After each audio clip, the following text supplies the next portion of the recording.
Hello students, कैसे हो आप सब? बढ़िया, मजे में? ठीक है। तो बेटा देखिए, क्लास नाइन्थ का वर्क एनर्जी एंड पावर हमारा चैप्टर चल रहा है। लेक्चर फर्स्ट हम पढ़ चुके हैं। आपने देखी होगी वीडियो प्लेलिस्ट में, अगर नहीं देखी तो प्लेलिस्ट में जाके आप देख सकते हैं वर्क एनर्जी एंड पावर के लेक्चर फर्स्ट। लेक्चर फर्स्ट में हमने पढ़ा था बेसिक कॉन्सेप्ट वर्क के बारे में कि वर्क होता क्या है और उसकी एसआई यूनिट, सीजीएस यूनिट और relation between SI unit of the work and CGS unit of the work. ठीक है। तो आपने वो पार्ट अगर देख लिया तो बहुत अच्छी बात है, अगर नहीं देखा तो वो जल्दी से जाके प्लेलिस्ट में चेक कीजिए, वो पार्ट देखिए, आप पूरा देखिए, आपको अच्छे से समझ में आएगा। तो बिना किसी देरी के आज हम अपना लेक्चर नंबर सेकंड स्टार्ट करते हैं वर्क के बारे में। तो आज का जो बेटा हमारा लेक्चर सेकंड रहेगा, ये रहेगा टाइप्स ऑफ वर्क के बारे में, कितने टाइप के वर्क होते हैं। क्लियर? तो वीडियो को ज्यादा से ज्यादा लाइक कीजिए, ज्यादा से ज्यादा शेयर कीजिए उन बच्चों तक जो क्लास नाइन्थ के स्टूडेंट्स हैं, जिनको फिजिक्स में थोड़ी सी दिक्कत आती है, जिनको नहीं समझ में आती कि फिजिक्स में अंदर क्या चलता है क्या नहीं चलता। और चैनल को ज्यादा से ज्यादा सब्सक्राइब करवाइए अपने दोस्तों को बोल के, अपने मित्रों को बोलिए। तो चलिए आज की वीडियो हम स्टार्ट करते हैं लेक्चर नंबर सेकेंड। अपनी नोटबुक निकाल लीजिए, पेन निकाल लीजिए, जो मैं लिखवा रहा हूँ वो नोट करते चलिए। जो भी मैं बताऊंगा बेटा उससे बाहर एक भी चीज आपके नहीं है नहीं। ठीक है। आप थोड़ा सा अच्छे तरीके से कंसंट्रेट होकर बैठिएगा और चीजों को समझने की कोशिश कीजिएगा। मैं गारंटी देता हूँ कि जो मैं समझा रहा हूँ वो आपके 110% समझ में आएगा ही आएगा। राइट। इनकेस अगर समझ में नहीं भी आता है तो लेकिन आपको ये आइडिया हो जाएगा कि हाँ, इतना हार्ड फिजिक्स नहीं है जितना हम समझते हैं। क्लियर? तो बेटा देखिए, मैं थोड़ा सा एक बार क्विक रिवीजन करवा देता हूँ कि प्रीवियस वीडियो के अंदर, प्रीवियस लेक्चर में हमने क्या पढ़ा था। तो बेटा लेक्चर फर्स्ट के अंदर हमने ये देखा था कि वर्क के हमारे पास में दो फॉर्मूले थे, एफ इंटू एस और एफ एस कोस थीटा। ठीक है। और एक हमने देखा था 1 जूल इज इक्वल टू 10 की पावर 7 आर्ग के बराबर। ठीक है। ये कुछ हमने देखा था, मतलब कि ये तो फॉर्मूला बेस्ड मैं रिवीजन करवा दिया। और थ्योरी तो आपको उसके अंदर पता है कि थ्योरी के अंदर हमने वर्क की डेफिनेशन पढ़ी थी। ठीक है। और 1 जूल वर्क की डेफिनेशन देखी थी और 1 अर्ग वर्क की डेफिनेशन देखी थी। ठीक है, ये चीज हमने करी थी। तो बेटा अब बात ये आई होगी आपके सामने ये कंफ्यूजन आई होगी कि सर एफ इंटू एस हम कब यूज करेंगे और एफ एस कोस थीटा हम कब यूज करेंगे, है ना। ये आपको कंफ्यूजन आई होगी जब आपने लेक्चर फर्स्ट देखा होगा, तो आपके सामने ये कंफ्यूजन जरूर आई होगी जब आप सॉल्यूशन करने बैठे होंगे किसी क्वेश्चन का, या जब आपने न्यूमेरिकल का ट्राई किया होगा कि एफ एस कोस थीटा लगाएं या एफ एस लगाएं। तो मैं थोड़ा सा आपको इसमें हेल्प कर देता हूं। ये वाला फॉर्मूला हम तब लगाएंगे when theta is not given. Theta naught given का मतलब क्या हो गया, अगर एंगल के बारे में वहां पे अगर क्वेश्चन में बात नहीं की जा रही, यानी कि सिंपल बोला गया है एक फोर्स लग रहा है 40 न्यूटन का किसी बॉडी के ऊपर और उस बॉडी को उसने डिस्प्लेस कर दिया 3 मीटर डिस्टेंस पे, तो वर्क बताओ। तो इसके अंदर एंगल के बारे में तो कुछ बोला ही नहीं गया।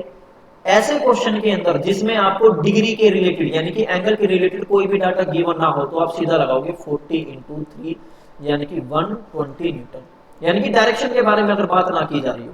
ठीक है। डायरेक्शन के बारे में सर कैसे, वो मैं भी आपको बताऊंगा। केवल आप इतना समझ लो, अगर क्वेश्चन की स्टेटमेंट कुछ इस तरीके से है कि ये force of 40 newton acts on a body and the body displace by 3 metre, find the work done by the force. अगर इस टाइप का कोई क्वेश्चन है तो हम लगाएंगे F into S, F multiply S. ठीक है। अगर क्वेश्चन इस टाइप से दे दिया, ए फोर्स ऑफ, मैं इधर लिख देता हूं, a force of 40 newton acts on a body with an angle of 45 degree with the vertical, ठीक है, and the body displaced by 3 metre. अब देखो आपको इसमें एंगल दे दिया ना, तो एंगल दे दिया तो कौन सा फॉर्मूला लगाओगे, एफ एस कोस थीटा लगाओगे। कैसे लगाओगे, F S cos theta, force की वैल्यू आपको दे रखी है 40, डिस्प्लेसमेंट कितना दे दिया 3 मीटर, और कोस कितना एंगल दे रखा है 45 डिग्री। ठीक है। तो 45 डिग्री की वैल्यू आपको पता होगी। तो जब भी मैंने आपको क्या बोला, अगर आपको एंगल के बारे में गिवन है कि इतना डिग्री लगा दिया, 30 डिग्री, 60 डिग्री, 40 डिग्री, 90 डिग्री, अगर डायरेक्शन के बारे में आपको कुछ भी नहीं दे रखा, केवल आपको बोल रहा है फोर्स लगा दिया, इतना बॉडी चल गई, तो आपको लगाना है सिंपल और सिंपल एफ मल्टीप्लाई एस। लेकिन अगर आपको क्वेश्चन में ये दे रखा है कि बॉडी के ऊपर फोर्स लगाया, बॉडी पैरेलल गई, सेम डायरेक्शन में गई या अपोजिट डायरेक्शन में गई या बॉडी के ऊपर फोर्स लगाया इतने इतने इतने डिग्री के ऊपर, तो आप फॉर्मूला लगाओगे F S cos theta. Clear बात? कोई दिक्कत, कोई परेशानी? ठीक है, तो आगे समझ में कि एफ एस कब लगाना है और एफ एस कोस थीटा कब लगाना है। एफ एस कब लगाना है? सिंपल वैल्यू दे दे, फोर्स की वैल्यू दे रखी है और डिस्प्लेसमेंट दे रखो, और इसके अलावा कुछ भी ना बोल रहा हूँ कि बॉडी पैरेलल गई है, एंटी पैरेलल गई है, बॉडी सेम डायरेक्शन में गई है या अपोजिट डायरेक्शन में गई है या बॉडी 90 डिग्री पे गई है। अगर ऐसा कुछ भी नहीं बोल रहा तो एफ मल्टीप्लाई एस लगाओगे। अगर क्वेश्चन में कुछ ये बोल रहा है कि बॉडी के ऊपर फोर्स लगा दिया और बॉडी उसी डायरेक्शन में जा रही है या अपोजिट डायरेक्शन में जा रही है 90 डिग्री के ऊपर, 45 डिग्री के ऊपर, तो आप क्या लगाओगे? एफ एस कोस थीटा करके लगाओगे। क्लियर? ठीक है, तो अब बात आती है टाइप्स ऑफ वर्क के बारे में। ठीक है, तो देखो बेटा, हमने फॉर्मूला क्या पढ़ा था? एफ एस कोस थीटा, और यही हमारा मेन फॉर्मूला है। ठीक है, तो बेटा types of work, types of force नहीं, टाइप्स ऑफ वर्क। तो बेटा तीन टाइप के वर्क होते हैं। एक हमारा होता है पॉजिटिव वर्क, पॉजिटिव वर्क। एक हमारा होता है नेगेटिव वर्क। कौन सा वर्क? Negative work. और एक हमारा होता है जीरो वर्क। क्लियर? अब क्योंकि वर्क हमारे पास में बेटा कौन सी क्वांटिटी है? स्केलर क्वांटिटी है, तो स्केलर क्वांटिटी केवल केवल पॉजिटिव होती है या फिर जीरो होती है? नेगेटिव तो स्केलर क्वांटिटी होती नहीं है, तो फिर ये नेगेटिव वर्क क्यों आया सर? अभी तो कभी तो आप बोलते हो कि वर्क हमारी स्केलर क्वांटिटी है और स्केलर क्वांटिटी पॉजिटिव और जीरो होती है, और अभी आप बोल रहे हो कि वर्क हमारा नेगेटिव भी है। रुको, सबर करो, बताएंगे, अभी धीरे धीरे बताएंगे। ठीक है, हाँ देखो, अगर इतना जल्दी बता दूंगा तो फिर आप देखोगे कैसे? फिर तो आप स्किप कर दोगे वीडियो को, आपका कॉन्सेप्ट क्लियर नहीं हो पाएगा। मेरे को तो कॉन्सेप्ट क्लियर करवाना है ना, मेरे को तो बेस अच्छा करवाना है आपका, तो बेस अच्छा करने के लिए, कॉन्सेप्ट क्लियर करने के लिए तो फिर हमें स्टेप बाय स्टेप पे चलना पड़ेगा। मैं शुरू में ही आपको बता दूं कि क्यों होता है नेगेटिव, इसका मतलब तो फिर आप सीधा वो हिंट जान के आप वीडियो को छोड़ दोगे, आपका कॉन्सेप्ट ही डेवलप नहीं हो पाएगा। क्लियर? तो वन बाय वन हम डिस्कस करते हैं कि वर्क हमारा नेगेटिव क्यों होता है। तो बेटा सबसे पहले हमारे पास क्या आया? Positive work. क्या आया? Positive work.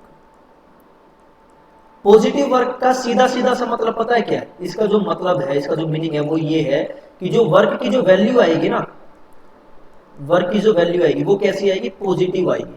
ठीक है, यानी कि वर्क इज इक्वल टू, जैसे कि मान लो मैं 20 जूल बोल देता हूं, ठीक है, तो ये 20 कैसा? पॉजिटिव है ना, तो वर्क की जब वैल्यू हमारी पॉजिटिव के अंदर आती है तो हम उसको क्या बोलते हैं? Positive work. लेकिन ऐसा तो लिखोगे नहीं पेपर के अंदर, टीचर मास्टर पूछ रहा है कि बेटा पॉजिटिव वर्क बताओ, लिखोगे अकॉर्डिंग टू कोणार्क सर, जब वर्क की वैल्यू पॉजिटिव आए तो उसको हम वर्क पॉजिटिव वर्क बोलेंगे। भाई साहब मास्टर 0 नंबर दे देगा, कहाँ जाओगे? ना मेरे पास आ सकते, ना बाबा के पास आ सकते, फिर क्या करोगे? ठीक है, फिर गाना गाओगे, तड़प तड़प के इस दिल से आह निकलती रही, है ना, फिर ये गाना गाओगे। चलो ठीक है, तो बेटा पॉजिटिव वर्क देखो किसको बोलेंगे? पॉजिटिव वर्क का मतलब देखो समझो क्या है। जैसे कि मैंने आपको बोला कि यार आपको है ना एक चैप्टर याद करना है, आपके पास 2 दिन का टाइम है और उस चैप्टर के अंदर मान लो 5 क्वेश्चन है। एग्जांपल के लिए मान रहे हैं कि चैप्टर फर्स्ट है कोई भी, उसके अंदर 5 क्वेश्चन है और मैंने आपको 5 दिन का टाइम दे दिया है, 2 दिन का टाइम दे दिया कि बेटा आपके पास 2 दिन का टाइम है, 2 दिन बाद मैं चैप्टर फर्स्ट का टेस्ट लूंगा और उसमें 5 क्वेश्चन है। आपने क्या किया? आपने घर पे गए, अच्छे तरीके से प्रिपरेशन करी और आपने अच्छे तरीके से क्वेश्चन सारे के सारे याद कर लिए। जब मैंने टेस्ट लिया तो आपके full out of full marks आए। या फिर अगर अपन मार्क्स की बात नहीं भी करते हैं तो जो भी चीज मैंने आपसे पूछी क्वेश्चन के रिगार्डिंग वो आपको अच्छे तरीके से आती थी। इसका मतलब आपने कैसा काम किया है? पॉजिटिव काम किया है। पॉजिटिव काम करने का मतलब ऐसे समझो कि जैसा मैंने बोला आपने वैसा ही किया, यानी कि जिस डायरेक्शन में मैंने आपको बोला आप उसी डायरेक्शन के अंदर मेरी बातों को फॉलो करते गए। या फिर ऐसे मान लो कि मैंने आपके ऊपर फोर्स दे दिया, मैंने आपके ऊपर फोर्स लगा दिया कि बेटा आपको याद करना है 5 क्वेश्चन, 2 दिन का टेस्ट है। ठीक है, अगर आप फोर्स की लैंग्वेज में समझना चाहते हो तो ऐसे समझ लो कि मैंने आपके ऊपर फोर्स लगा दिया कि भाई 2 दिन के बाद मैं टेस्ट लूंगा, नहीं याद करके लेके आओगे तो आपको पनिशमेंट मिलेगी। तो आपने क्या किया? मेरे लगाया गया फोर्स, मेरे द्वारा लगाया गया फोर्स, उसको आपने पॉजिटिवली लिया कि यार पढ़ लो, तो मास्टर मारेगा, भाई साहब मास्टर कूटेगा। आपने पढ़ा ना, इसका मतलब क्या हो गया? मेरा फोर्स, मेरे द्वारा लगाया गया फोर्स और आपका जो प्रोसेस था, आपकी जो स्टडी प्रोसेस थी वो सेम डायरेक्शन में थी, तो हमारा वर्क कैसा आ गया? पॉजिटिव आ गया। अगर आप नहीं पढ़ते, हाँ भाई साहब तो कुट्टा गाड़ के आए, नहीं होते कुछ बच्चे होते हैं, नहीं जी पढ़ा के दिखाओ हमें। अगर आपने पढ़ा दिया इसका मतलब मास्टर बहुत अच्छा है, नहीं पढ़ाया तो भाई साहब हम बहुत अच्छे हैं, होता है ना। तो बेसिकली पॉजिटिव वर्क हम उसी को बोलेंगे कि जिस डायरेक्शन के अंदर बॉडी के ऊपर फोर्स लगाया, अगर बॉडी उसी डायरेक्शन में चले तो हम क्या बोलेंगे, कैसा वर्क हुआ है, पॉजिटिव वर्क हुआ है। क्लियर। तो मैं इसको स्टेटमेंट के अंदर कैसे लिखूंगा, when a force applied on a body and the body displays in the same direction of force applied, ठीक है, then the work done is said to be positive। मतलब क्या हुआ, अगर किसी बॉडी के ऊपर फोर्स लगाया गया और वो बॉडी उसी डायरेक्शन में चल दे, ठीक है, अगर मैंने किसी बॉडी के ऊपर ईस्ट डायरेक्शन के अंदर फोर्स लगाया और बॉडी भी ईस्ट डायरेक्शन में ही चल रही है, तो मेरे द्वारा किया गया कार्य कैसा है, पॉजिटिव है। मैंने कुछ ना कुछ काम किया है ना भाई। देखो वर्क कैसे दिखाई देगा, वर्क आपको तभी दिखाई देगा जब कोई बॉडी अपनी जगह चेंज कर रही है। जैसे दीवार के ऊपर आप फोर्स लगा रहे हो, दीवार तो अपनी जगह चेंज नहीं कर रही ना, तो वर्क तो हुआ ही नहीं है। तो वर्क बेसिकली हम कैसे डिटरमाइन कर सकते हैं, वर्क हम डिटरमाइन कर सकते हैं जब उसकी पोजीशन चेंज हो जाए, with the help of position change. जब पोजीशन चेंज होती है तभी जाके हमें पता लगेगा कि वर्क हुआ है, अदरवाइज हम नहीं बता सकते कि वर्क हुआ है नहीं हुआ, ठीक है। तो इसका डायग्रामेटिकली अगर मैं इसको डिफाइन करूं डायग्राम से, तो पॉजिटिव वर्क के अंदर मैंने क्या बोला कि बॉडी सेम डायरेक्शन में मूव करेगी, ठीक है। तो जैसे कि मान लो ये कोई भी सरफेस थी बेटा, ये कोई भी सरफेस है और ये कोई भी ब्लॉक है जिसका मास m है, ये शुरू में ए पोजीशन के ऊपर था, ए पॉइंट के ऊपर था, ठीक है। अब मैंने इसके ऊपर एक फोर्स लगा दिया, फोर्स मैंने कितने भी न्यूटन का लगा दिया उससे कोई फर्क नहीं पड़ता, मैंने एक एक्सटर्नल फोर्स लगा दिया। इस एक्सटर्नल फोर्स को अप्लाइड फोर्स भी बोल सकते हैं क्योंकि हम बाहर की तरफ से एक फोर्स लगा रहे हैं, एफ अप्लाइड। तो बेटा हुआ क्या, जैसे ही मैंने इसके ऊपर फोर्स लगाया, फोर्स लगाती बॉडी भाई साहब किधर की साइड भाग गई, सेम डायरेक्शन में भाग गई। इसका मतलब मेरे द्वारा लगाया गया फोर्स, ठीक है, मेरे द्वारा लगाया गया फोर्स और बॉडी का जो डिस्प्लेसमेंट है, ये क्या हो गया, बॉडी का डिस्प्लेसमेंट एस, जिसको अपन किससे डिनोट कर रहे हैं, डिस्प्लेसमेंट से। तो बॉडी का डिस्प्लेसमेंट और मेरा फोर्स दोनों के डायरेक्शन क्या है, सेम है। इसका मतलब अगर मैं इसका डायग्राम बनाता हूं, ये अगर मान लो मेरी कोई बॉडी है तो एफ एक्सटर्नल इधर की साइड मैंने फोर्स लगाया और बॉडी का डिस्प्लेसमेंट भी किधर की साइड है बेटा, सेम डायरेक्शन में। इसका मतलब दोनों के दोनों F and S both are in same direction, both are in same direction। तो बेटा जब सेम डायरेक्शन होती है तो थीटा हमारा कितना डिग्री होता है, 0 डिग्री होता है। कितना डिग्री होता है, 0 डिग्री, ठीक है। तो अगर मैं फॉर्मूला लगाता हूं एफ एस कोस थीटा, तो बेटा अब आप मेरे को ये बताओ एफ एस कोस 0 डिग्री की वैल्यू कितनी होती है, कोस 0 डिग्री की वैल्यू होती है 1, तो एफ एस मल्टीप्लाई 1 कितना आ गया, एफ मल्टीप्लाई एस। तो यहां से जो हमारी वैल्यू आई है वो कैसी आई है, पॉजिटिव आई है। तो हम बोल सकते हैं पॉजिटिव जो वर्क होता है वो हमें कैसी वैल्यू बताएगा, मैक्सिमम वैल्यू बताएगा। कैसी वैल्यू बताएगा बेटा, मैक्सिमम वैल्यू बताएगा। आगे समझ में कि पॉजिटिव वर्क किसको बोलते हैं। पॉजिटिव वर्क का मतलब क्या हो गया, अगर आपने किसी बॉडी के ऊपर फोर्स लगाया, जिस डायरेक्शन में फोर्स लगाया, अगर बॉडी उसी डायरेक्शन में चलने लग जाए तो तुम्हारे द्वारा किया गया कार्य कैसा है, पॉजिटिव है। एग्जाम्पल आप बुक में देख लेना, अदरवाइज मैं एक एग्जाम्पल बता देता हूं आपको, ठीक है। ज्यादा एग्जाम्पल अपने बुक में देख लेना, आपके बुक में भी होगा। एग्जाम्पल इसका क्या है, मान लेते हैं ये कोई भी एक फुटबॉल है, ठीक है, इसके ऊपर क्या लगाई गई, किक लगाई गई, ठीक है। When you are playing football, जब आप फुटबॉल खेल रहे हो तो उस टाइम पे क्या किया गया, फुटबॉल ग्राउंड के ऊपर रखी थी और आपने क्या लगा दिया, उसके ऊपर किक लगाई। तो आपकी किक की वजह से फोर्स किधर की साइड था, इस डायरेक्शन में, और फुटबॉल किधर की साइड गया, सेम डायरेक्शन में गया। यानी कि वर्क आपकी किक के द्वारा कैसा किया गया, पॉजिटिव, ठीक है। यानी कि आपके द्वारा जो कार्य किया गया है वो कैसा है बेटा, पॉजिटिव है। क्लियर बात। इसी तरीके से चलो मैं और एग्जांपल बता देता हूं। ये कोई भी मान लो ब्लॉक था, ये कोई भी डब्बा था, ये मान लो कोई भी बॉक्स है, ठीक है। इसके ऊपर मान लो आपने फोर्स लगाया, ठीक है, आपने फोर्स लगाया यानी कि आपने धक्का किया, पुश किया इसको। पुश यानी कि एक तरीके से फोर्स। जब इसको आप पुश करोगे तो बॉडी भी इधर की साइड डिस्प्लेस कर रही है, यानी कि वर्क किसके द्वारा, वर्क जो ये फोर्स क्या, ये अप्लाइड फोर्स है, एफ अप्लाइड, यानी कि जो ये पुश कर रहे हो आप, work done by applied force, वो कैसा है, वो हमारा है पॉजिटिव, क्योंकि बॉडी का डिस्प्लेसमेंट भी इधर की साइड और बॉडी का फोर्स भी सेम डायरेक्शन में। ठीक है, तो ये इसके एग्जांपल हो गए बेटा पॉजिटिव वर्क के। तो पॉजिटिव वर्क के अंदर हमने क्या सीखा, जब कभी भी हम किसी भी बॉडी के ऊपर फोर्स लगाएंगे और बॉडी हमारी उसी डायरेक्शन में चलने लग जाएगी, तो वर्क हमारा कैसा कहलाएगा, पॉजिटिव कहलाएगा। क्लियर बात, ठीक है। अब हमारे पास में आता है कौन सा, negative work. I hope negative ही होगा शायद, ठीक है। तो सेकंड वर्क बेटा हमारा क्या है, नेगेटिव वर्क। नेगेटिव वर्क, अब नेगेटिव वर्क का मतलब क्या हो गया कि जो वर्क की जो वैल्यू आएगी ना, यहाँ पे वर्क की जो वैल्यू आएगी वो बेटा कैसी आएगी, नेगेटिव आएगी। अब समझो, मेन तो ये चीज थी कि सर वर्क स्केलर होते हुए भी नेगेटिव क्यों आ रहा है, समझना भी। देखो बेटा कहीं ना कहीं ऐसे समझो कि मान लो मैंने तुम्हें ये बोला, जैसे कि एग्जांपल के लिए मैंने तुम्हें ये बोला कि यार मैं ना 2 दिन बाद टेस्ट लूंगा आपका, वही सेम एग्जांपल, फर्स्ट चैप्टर में आपको दे रहा हूँ, 5 क्वेश्चन है और 2 दिन बाद मैं आपका टेस्ट लूंगा।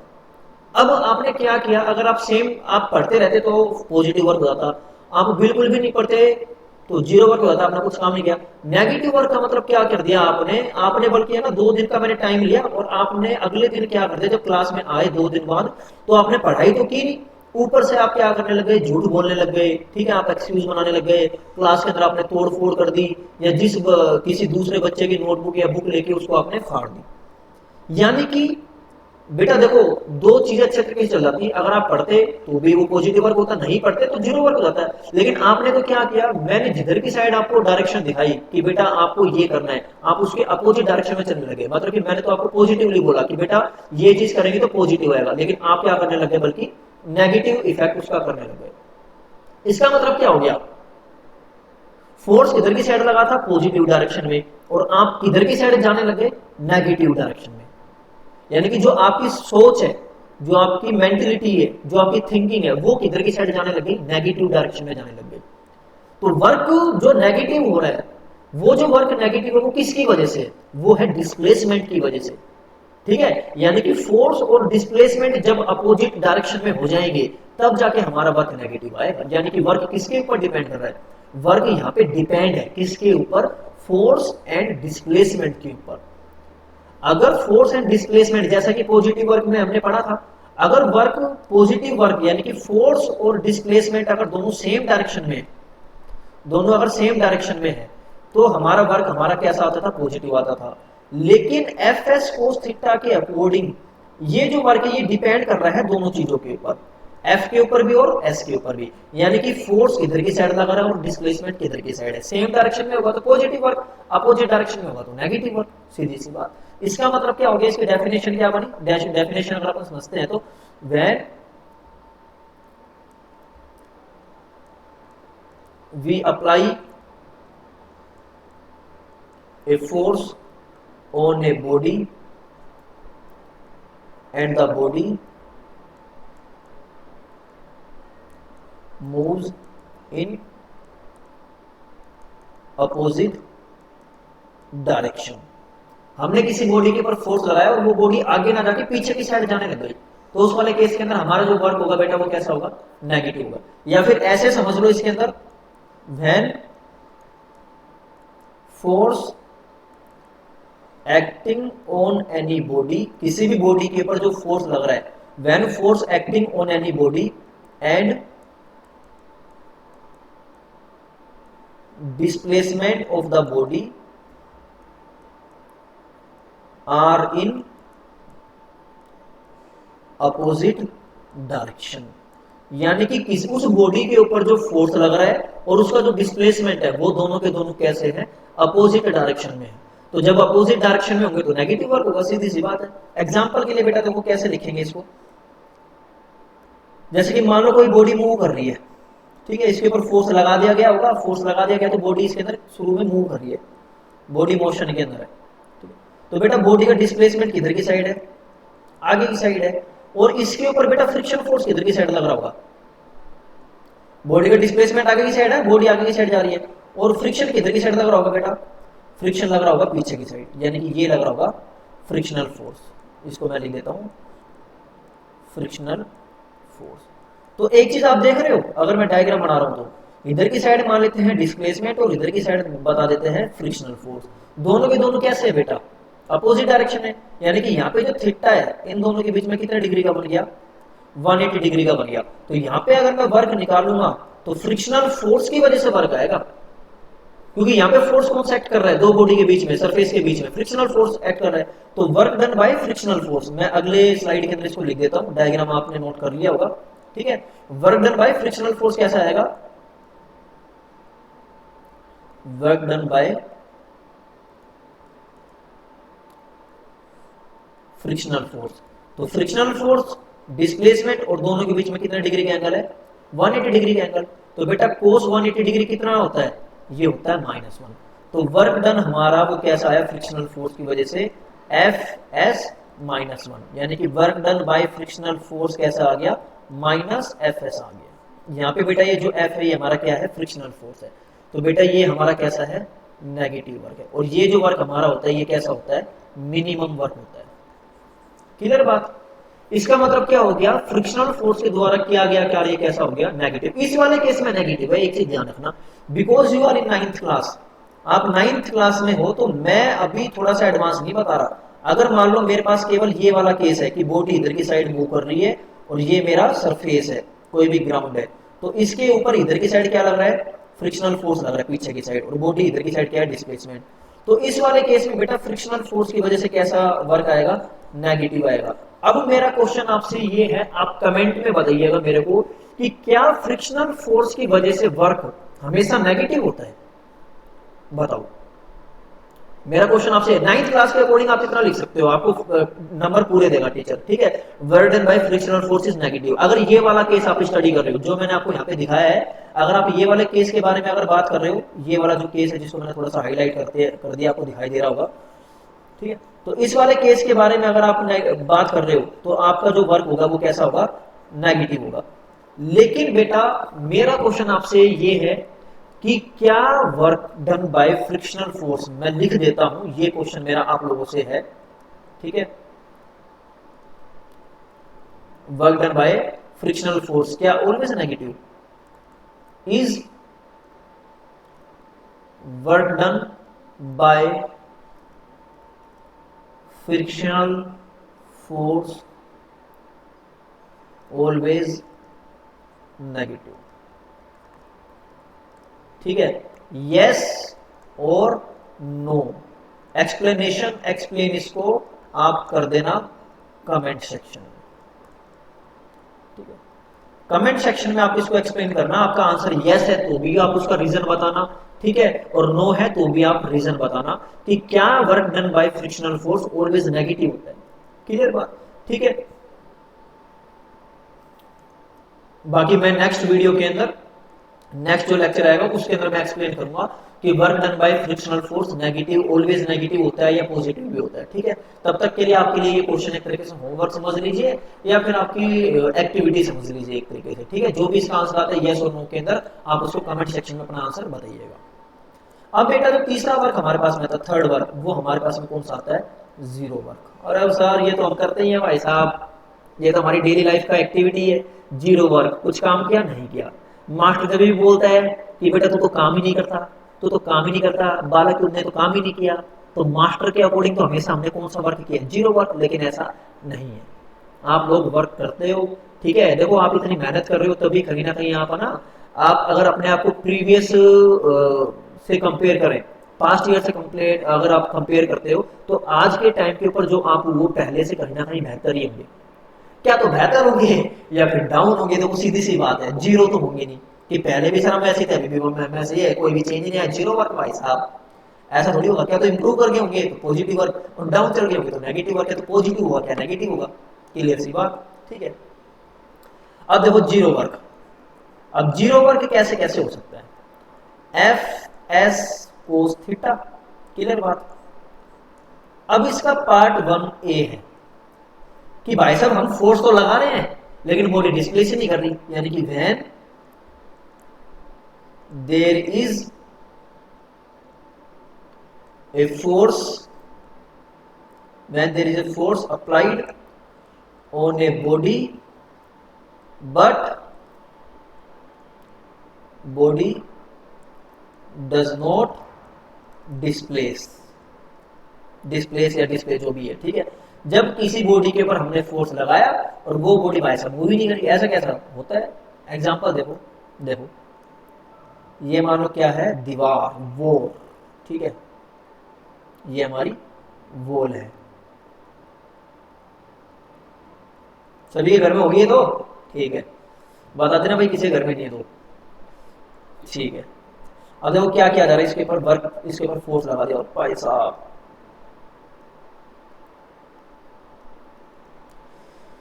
ठीक है, इसके ऊपर आप फोर्स लगा रहे हो, ठीक है।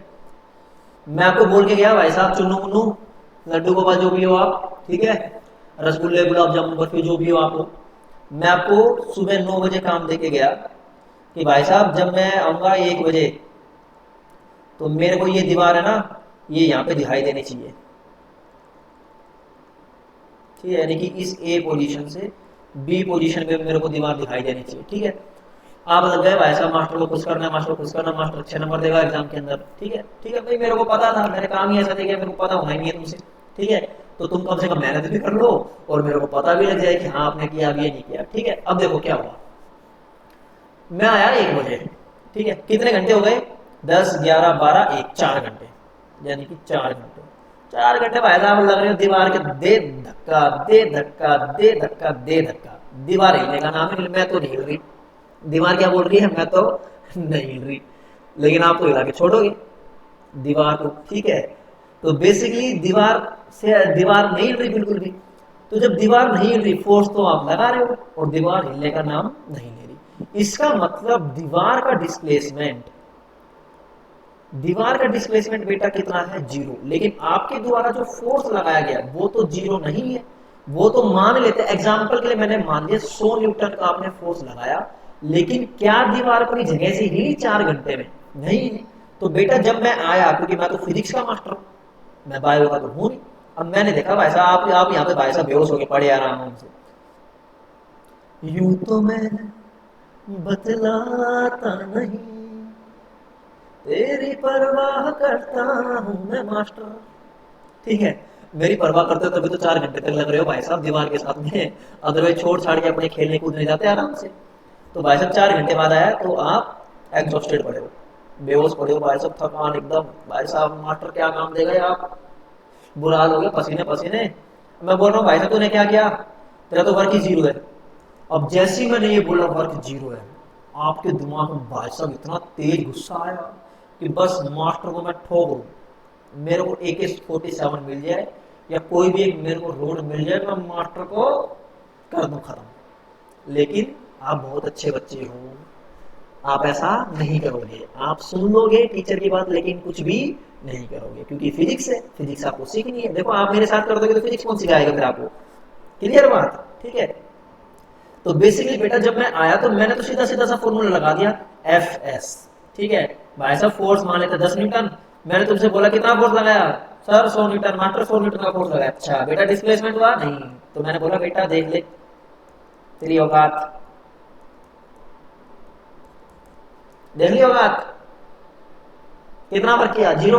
तुम भी भाई साहब परेशान हो रहे हो यार, ये कैसे हो गया, फोर्स तो लगाया था मैंने, ठीक है, मैं भाई साहब बेहोश पड़ गया, लेकिन मेरा वर्क 0, ये कैसे, ये कौन सा जादू, ये कौन सा भाई साहब काला जादू है? बेटा काला जादू नहीं है ये बेसिकली फिजिक्स है, दिस इज नॉट काला जादू, this is not black magic, this is physics. तो बेसिकली बेटा देखो फिजिक्स क्या बोलती है, अगर आपका डिस्प्लेसमेंट 0 है, अगर आपकी बॉडी ही मूव नहीं करी तो आपका वर्क तो 0 हो गई, क्योंकि मेरे को कैसे दिखाई देगा आपका काम हुआ है भाई। वर्क देखने के लिए जैसे कि मान लो कोई भी बाइक है, उस बाइक को आप चला रहे हो, तो जो बाइक के अंदर पेट्रोल डल रहा है, यानी कि वो जो केमिकल एनर्जी है, उस केमिकल एनर्जी ने कुछ काम किया या नहीं किया, आपको कैसे पता लगेगा? कैसे पता लगेगा? जब बाइक एक जगह से दूसरी जगह पे जाए तभी तो पता लगेगा ना कि बाइक चली है, यानी कि बाइक का जो पेट्रोल है, बाइक का जो इंजन है उसने काम किया है, उसी से पता लगेगा ना। यानी कि जब डिस्प्लेसमेंट कुछ ना कुछ आएगा, विदाउट डिस्प्लेसमेंट तो हम बता ही नहीं सकते कि हमारा वर्क हुआ या नहीं हुआ। जैसे कि इस वाले केस के अंदर हो गया, इस वाले केस में बेटा मैं अलग ही से शो कर देता हूँ, थोड़ा सा आपको अलग तरीके से दिख जाए इसके अंदर। जैसे कि मैं इधर मैं बोल देता हूँ कि बेटा इस वाले केस में फिजिकल वर्क तो आपका जीरो है, फिजिक्स की लैंग्वेज में, फिजिकल यानी कि मैं इधर फिजिक्स के अकॉर्डिंग बोल रहा हूँ, फिजिक्स के अकॉर्डिंग फिजिक्स वाला वर्क तो बेटा कितना है, जीरो है। लेकिन बायोलॉजिकल वर्क आपका जीरो नहीं है, बायोलॉजिकल वर्क आपका जीरो नहीं है। क्यों? क्योंकि आपके मान लो जैसे कि सेल्स ब्रेक भी हुए होंगे, ठीक है, ठीक है, टिश्यू वगैरह एनर्जी रिलेट वगैरह इसके अंदर होगी, आप एग्जॉस्टेड हो गए, आपके अंदर एनर्जी थी फिर एनर्जी डाउन हो गई, ठीक है, जो आपकी एटीपी वगैरह जो भी बायोलॉजी के अंदर होती है। तो बायोलॉजिकल वर्क तो आपका जीरो नहीं है। बायोलॉजी के अकॉर्डिंग तो बायोलॉजी वाला जो टीचर है, डॉक्टर है, वो तो ये बोलेगा कि बहुत ज्यादा काम किया है इसलिए इसके अंदर थकान होगी। लेकिन फिजिक्स वाला मास्टर क्या बोलेगा कि फिजिक्स के अकॉर्डिंग फिजिक्स क्या बोलते हैं, इसने कोई भी काम नहीं किया। तो अब आप कंफ्यूज मत होना कि सर ये जीरो वर्क होगा, नहीं होगा, जीरो वर्क ही है, क्योंकि हम क्या पढ़ रहे हैं, फिजिक्स पढ़ रहे हैं। तो फिजिक्स के अकॉर्डिंग जीरो वर्क हम किसको बोलेंगे कि बॉडी के ऊपर फोर्स तो लगाया गया लेकिन बॉडी डिस्प्लेस नहीं हुई, बॉडी एक से दूसरी जगह पे नहीं गई है। तो उस वाले केस में हमारा वर्क कैसा हो गया, जीरो हो गया। क्लियर बात? ठीक है। तो ये हो गया हमारा पहला तरीका जीरो वर्क को डिफाइन करने का। दूसरा तरीका क्या है बेटा, जीरो वर्क का दूसरा तरीका क्या है, B, zero work. Zero work को हम ऐसे भी डिफाइन कर सकते हैं, when the force acting on a body and body moving perpendicular to it। यानी कि जब किसी बॉडी के ऊपर फोर्स लग रहा है, वो कोई भी फोर्स हो सकता है, ठीक है, जब किसी बॉडी के ऊपर कोई फोर्स लग रहा है और उस फोर्स, वो फोर्स जैसे भी लग रहा है लेकिन डिस्प्लेसमेंट बॉडी का कैसे है, नेगेटिव है, सॉरी डिस्प्लेसमेंट बॉडी का कैसे, परपेंडिकुलर डायरेक्शन में बॉडी के फोर्स के ऊपर। एग्जांपल के लिए समझो थोड़ा सा ऐसे, जैसे मान लो ये कोई भी ब्लॉक है, ये जो ब्लॉक है ना, ये जो इधर मैं बोल देता हूँ, ये बॉक्स है या ब्लॉक है, ये इधर की साइड मूव कर रहा है, ठीक है। अब क्योंकि इसके अंदर मास m है तो इसके वेट की वजह से बेटा नीचे की साइड कितना फोर्स लग रहा होगा, mg, ये वेट की वजह से, ठीक है भाई। वेट एक टाइप का फोर्स होता है ना, आपको पता है, आपने लॉज ऑफ मोशन में पढ़ा है, weight is a type of force, ठीक है। तो ये जो वेट है ये हमारा क्या एक तरीके का फोर्स है। तो फोर्स किधर की साइड लग रहा है, नीचे की साइड, और बॉडी किधर की साइड मूव कर रही है, राइट हैंड डायरेक्शन में, यानी कि डिस्प्लेसमेंट बॉडी का किधर की साइड है, राइट हैंड डायरेक्शन में। तो अब आप मेरे को ये बताओ दोनों के बीच में बेटा कितने डिग्री का एंगल बन रहा है, डिस्प्लेसमेंट तो हो गया बॉडी का इधर और फोर्स बॉडी का हो गया mg, यानी कि इसको अगर मैं f का नाम दे रहा हूं तो बॉडी के अंदर कितने डिस्प्लेसमेंट हो गया, कितने डिग्री का एंगल बन रहा है, डिस्प्लेसमेंट और फोर्स के बीच में 90 डिग्री का एंगल। तो बेटा अगर मैं फॉर्मूला लगाऊंगा एफ एस कोस थीटा, तो एफ यानी कि ये हमारा कौन सा है, ये जो फोर्स है हमारा कौन सा है, ड्यू टू वेट, यानी कि यहाँ पे मैं लिखूंगा ये जो वर्क आएगा हमारा किसकी वजह से आएगा, due to weight of the body. Weight of the body की वजह से हमारा वर्क कितना हो गया, एफ तो हमारा हो गया mg, डिस्प्लेसमेंट मेरा अभी भी s है, और दोनों के बीच में कितने डिग्री का एंगल है, 90 डिग्री का एंगल है। यानी कि cos 90 बेटा कितना होता है, जीरो होता है, और जीरो मल्टीप्लाई समथिंग जीरो, यानी कि ये हमारा कौन सा वर्क हो गया, जीरो वर्क हो गया यहाँ पे। क्लियर हुई बात? ठीक है।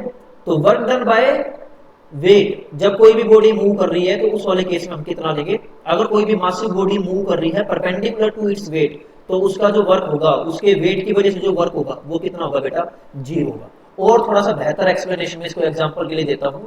एग्जांपल क्या होगा बेटा इसका जीरो वर्क का, इस वाले केस के अंदर जो पुली होते हैं, जो रेलवे स्टेशन के ऊपर या किसी भी जगह पे आपने देखे होंगे ना, बस स्टैंड पे या रेलवे स्टेशन पे जो सामान अपने सर के ऊपर रख के चलते हैं, तो पुली जो होता है ये हमारा कैसा वर्क करता है, जीरो वर्क करता है। किस केस में करता है, फिजिक्स के केस के अंदर करता है।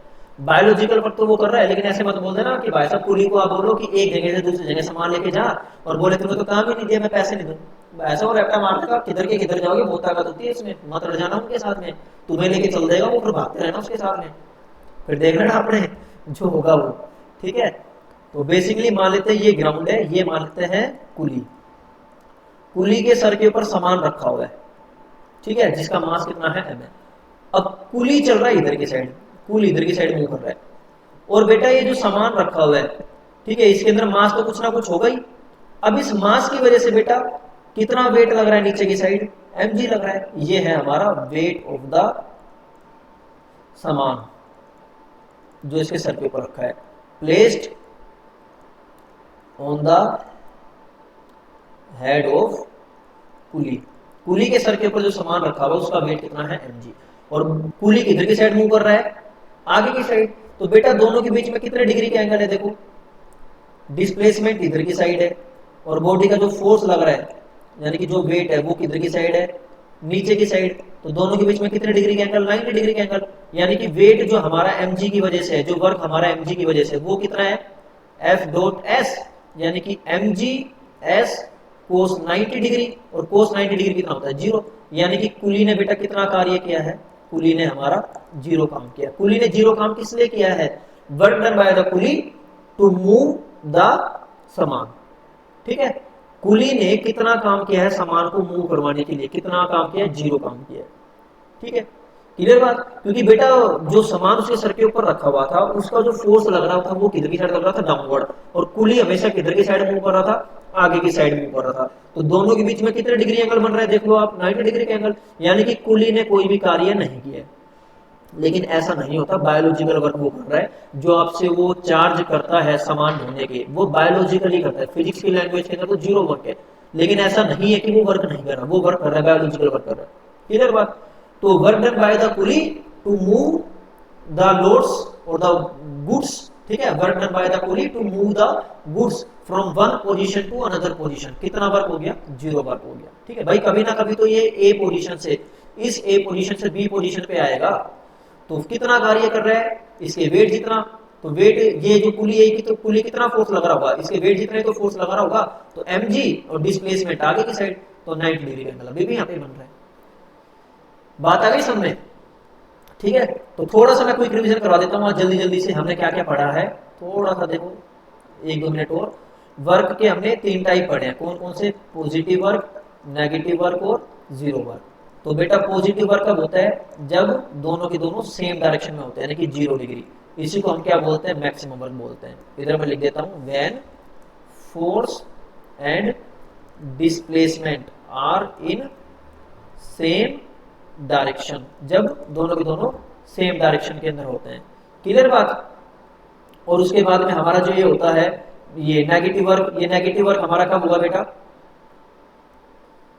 ठीक है बेटा, तो ये हमारा कौन सा जाएगा, तो बेटा ये वाला जो हमारा केस है ये हमारा पॉजिटिव वर्क वाला केस है। तो पॉजिटिव वर्क वाले केस में हमने क्या देखा था, जब दोनों के दोनों सेम डायरेक्शन में होंगे। उसके बाद हमने देखा नेगेटिव वर्क। नेगेटिव वर्क के अंदर fs कोस 180 डिग्री, यानी कि -fs, इसको हमने क्या बोला था, मिनिमम वर्क। यानी कि बोल सकते हैं जो फोर्स बॉडी के ऊपर लग रहा है, force and displacement are in opposite direction, यहाँ पे सेम डायरेक्शन, यहाँ पे अपोजिट डायरेक्शन। इसमें मैंने आपको एक क्वेश्चन भी दिया था कि फ्रिक्शन फोर्स की वजह से किया गया कार्य ऑलवेज नेगेटिव होगा, क्या होगा या नहीं होगा, वो आप मेरे को कमेंट सेक्शन में बताओगे। उसके बाद हमने देखा 0 वर्क। तो 0 वर्क वाले केस के अंदर क्या तो हमारा डिस्प्लेसमेंट 0 हो, या फिर हमारा जो थीटा है वो कितना डिग्री हो, 90 डिग्री। यानी कि force and displacement mutually perpendicular, mutually perpendicular to each other. ठीक है, अगर ऐसा कुछ सिचुएशन होती है तो जाके हमारा वर्क कैसा होगा, 0 होगा। क्योंकि देखो अब थीटा यहाँ पे बेटा क्या था, थीटा हमारा यहाँ पे है angle between force acting and displacement. ठीक है, तो यहाँ पे जो बेटा थीटा होता है, ये क्या होता है, थीटा फोर्स और डिस्प्लेसमेंट उन दोनों के बीच में जो एंगल बनता है उसको हम यहाँ पे थीटा से डिनोट करते हैं। ठीक है, यानी कि उसको रिप्रेजेंट हम करते हैं कि थीटा हमारा क्या यहाँ पे बताता है कि फोर्स और बॉडी का जो डिस्प्लेसमेंट है दोनों के बीच में कितने डिग्री का एंगल बन रहा है, वो हमारा यहाँ पे एंगल होता है। ठीक है, तो हमने आज पढ़ लिया बेटा positive work, negative work, 0 work, सब कुछ आज हमने पढ़ लिया है। ठीक है, लेक्चर फर्स्ट के अंदर हमने बेसिक डिस्कशन किया था वर्क के बारे में, एसआई यूनिट ऑफ वर्क और सीजीएस यूनिट ऑफ वर्क के बारे में। लेक्चर सेकंड के अंदर मैंने आपका करवा दिया है positive work, negative work, 0 work. ठीक है, अब जो हमारा लेक्चर थर्ड आएगा उसके अंदर हम क्वेश्चन करेंगे वर्क के ऊपर, जितने भी वर्क के ऊपर क्वेश्चन बनते हैं। ठीक है, आपके सिलेबस के रिगार्डिंग, क्लास 9th के रिगार्डिंग, वो मैं आपको लेक्चर थर्ड के अंदर करवाऊंगा। तो तब तक के लिए आप बने रहिए आपके अपने YouTube channel physics bye Kunal single के साथ में। वीडियो को ज्यादा से ज्यादा लाइक और शेयर कीजिएगा, सब्सक्राइब ज्यादा से ज्यादा करवाइए चैनल को। सो दैट कि बच्चों की हेल्प हो सके जिन बच्चों को थोड़ा सा फिजिक्स में दिक्कत रहती है। तो आज के लिए शुक्रिया आपका, बहुत बहुत थैंक यू आपका बहुत बहुत। ठीक है, इसी तरीके से आप वीडियो को देखते रहिए, आप मेरे को सपोर्ट कीजिए, मेरी तरफ से जितना भी आपके लिए हो पाएगा मैं उतना आपके लिए कर रहा हूँ। Thank you very much.